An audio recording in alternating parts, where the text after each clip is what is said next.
કેરીઓ લેવી તો આ ભાઈનો હું નંબર કોમેન્ટ કરી દઈ, કોમેન્ટમાં લઈ લેજો. ડિસ્પ્લે ઉપર પણ લખી નાખીશ. મારે તો સારું સામે એવું હતું, પછી તો હું વાહ નીકળી જાય ભાઈની વાહ આંબા જોવામાં.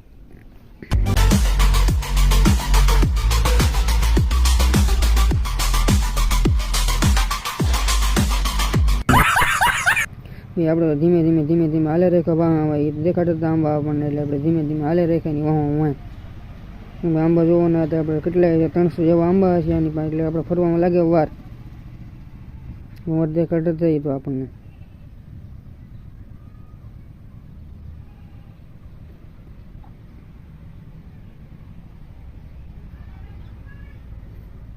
જો તો ખરી કેવા કેવા આંબા છે. તમારે કોઈને લેવી હોય તો કહેજો. अच्छा हमको सिखा रिया है.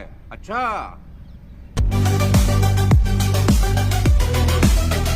ભાઈ આપણને આગળ બતાવતા હતા અને આપણે પાછળ હાલ્યા હતા. ભાઈને આપણે આગળ રાખી દીધા. ભાઈનું નામ છે રણછોડભાઈ મેર.